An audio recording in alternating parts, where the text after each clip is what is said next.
Hey Electroheads, there's one thing right now that most of us are focusing on, finding ways to save some cash. Although an e-bike can be an upfront cost, unless of course you use our Cycle to Work scheme, it can on the surface look like a big spend.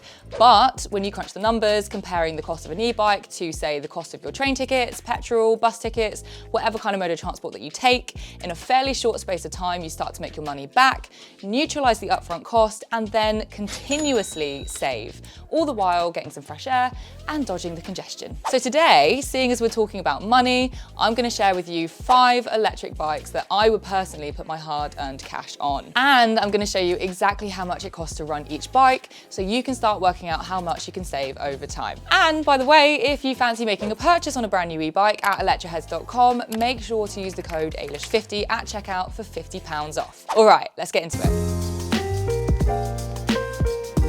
First up is the MiRIDER ONE. In a nutshell, this is a comfortable, rangy folder that also has some popping colors. I may or may not be biased to orange. Key features that stand out to me is a punchy motor, a throttle that is UK EU legal, which I'll explain in a second, rear suspension, telescopic adjustable seat posts, and soft touch handlebar grips that helps cushion and spread out the weight in your hands. The geometry of the MiRIDER allows for a ride that doesn't feel too compromised despite the smaller folder frame, meaning anyone from 5 foot to 6 foot can ride comfortably. Now for reference, I'm 5'10" and I fit this one really comfortably. Now here in the city, every second counts, so when you turn the pedals, if you want an instant start, that throttle engages the motor and can send you up to 15.5 miles per hour as long as you're pedaling. So you can beat the traffic at the traffic lights and get into a safe position as the cars catch up with you. The battery is also removable, which can power you for up to 45 miles on one charge and takes 2 to 3 hours to reduce. And MiRIDER claims a climbing angle of up to 25 degrees, which is a serious incline. Its compact sizing means you can fold it down and store it pretty much anywhere indoors. Under your desk, next to you at the pub, in that nook at home, so you don't need to worry about opportunist thieves. But seeing as we're on the topic of money, in today's video, how much does it cost to run? Well, factoring in that I cycle an average of 70 miles a week and the current UK average price per kilowatt hour is 34 pence, the MiRIDER ONE would cost me just under £7 per year. Now, how did I work this out? First, you need to work out the kilowatt hour. Now to do this, you need the amp hour, times it by the voltage, divide by 1,000, and that's your kilowatt hour. You then need to times the kilowatt hour by the electricity price per kilowatt, which is 34 pence, to get the price per full charge of an empty battery. You then divide the price per full charge of the empty battery by the range, which equals your cost per mile. Will you repeat that, please? An annual Zone 1 to 3 travel card in London is currently £1,916, and currently a MiRIDER ONE costs £1,599, which is of course subject to change. So even including some maintenance costs over the year, it will be cheaper for you to get a MiRIDER ONE and ride it for a year than get that annual travel card. Now for the latest pricing, I'll drop a link to our listing in the description below. If you're a regular here, you'll know how enamored I am by the ADO range. It was actually really hard to pick out between the Air 20, the Beast, and the 28, but if I had to pick one, the 28 just pips the others to the post. Being a gal that prioritizes comfort on my rides, the Dutch e-bike style offers a lovely uprighted seated position, no hunchbacks, and the added front fork suspension really cushions the bumps in the road. The large wheels also means my stability is at its peak, so riding this thing, it just feels effortless. And you can fit on a rear rack and basket, so you can have ample cargo space, meaning it is incredibly functional. It's also powerful when it needs to be. The assist kicks in almost instantly, which means I feel very safe at the traffic lights. I can whip away to the front and over to the left in a safe position before bigger traffic catches up with me. And another major plus is that step-through frame. Great for those who can't swing their leg over a bar, whether that be maybe because of mobility issues, or you just want to wear a cute dress or skirt. Unlike any of the other bikes on this list today, this e-bike opens up my wardrobe options, and there's huge merit in that. The range claim for the 28 is 62 miles, and it's got a removable battery for easy charging. Charge time is 4 to 6 hours, and maintenance is minimal with the addition of a carbon belt drive, so you can just jump on and go. The tyres will of course need a pump now and then, but they are puncture resistant, so stressless commuting is almost guaranteed. I just can't vouch for other road users. But how much does it cost to run? Factoring in that I cycle an average of 70 miles a week and the current UK average price per kilowatt is 34 pence, the ADO 28 would cost me just under £7 per year in electricity bills. That's right. If you want to find out how I work this out, then make sure to jump back to this time code right here for a full explainer. The ADO Air 28 currently costs £1,399.99, which Pricing is subject to change. So our lovely subscriber here, who pays £720 a year on overcrowded, delayed public transport, could make their money back in 2 years if they pay up front. Or if you buy through our Cycle to Work scheme, you can get up to 40% off the total cost of the bike, meaning they can make their money back in just over a year. Now, if you want to find out more about the ADO 28, then you can check out my review right here, or you can head on down to the description below of this video and click the link for more info on up-to-date pricing. If you're still here, then I'd recommend hitting subscribe because e-bike content is clearly a bit of you, and I've got loads more of that to come. And also, you get mad street cred for becoming an Electrohead, and I'm sure the other 109,000 subscribers will tell you that. Right, guys? Come on. Comment down below, let them know. Now, next up is a bike that is torquey and has major functionality. It folds up to a lovely compact size for storage both at home and commuting. You can add a pannier rack for extra cargo and even comes with off-road tires, so you aren't limited to the tarmac. This water bottle holder right here also will double up as a range booster holder, so you can extend the already 31-mile range. So I took the Play down to Bath to test it out on towpaths and hillier terrain, and it carried me along wonderfully.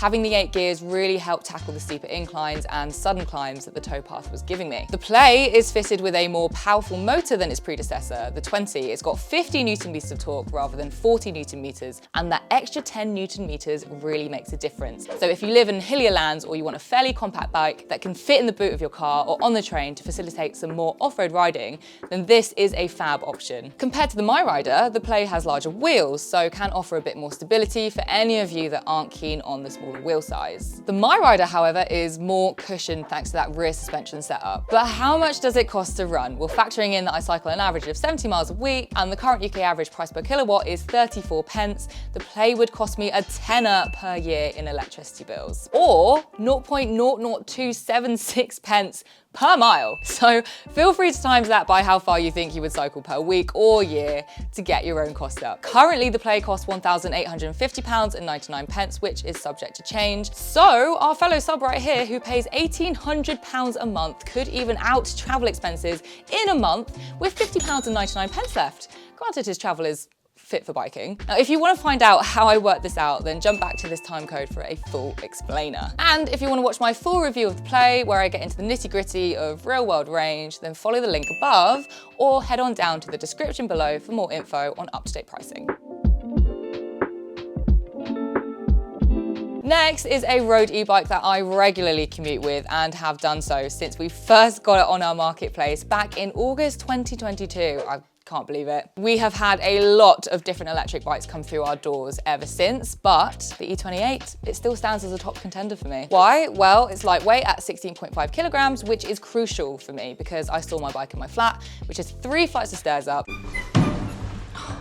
And at the end of a very long day, conquering those stairs is not so appealing with a weightier ride. The range is also perfect for me. I've range tested it to cover about 40 miles on one charge, so my 14-mile round trip commute per day is covered for most of the week. And when I'm feeling particularly sporty, I'll chuck down the assist to a lower number, hit that lower gear and do some more analog style cycling to get my cardio in after what can sometimes be a particularly desk-heavy day. This is a great e-bike for beginners or those who aren't majorly confident with the roads. The handlebars are lovely and wide and the wheels are 28-inch, so maneuvering and taking your hands off to indicate doesn't require extra balance. That front suspension comes as standard and means speed bumps, potholes and any irregular terrain is smoothed out. It's also quite inconspicuous in its design. You've got a beautifully integrated display, plus the battery is hidden in the down tube. So at a glance, it's not obvious that it's electric. Who are you?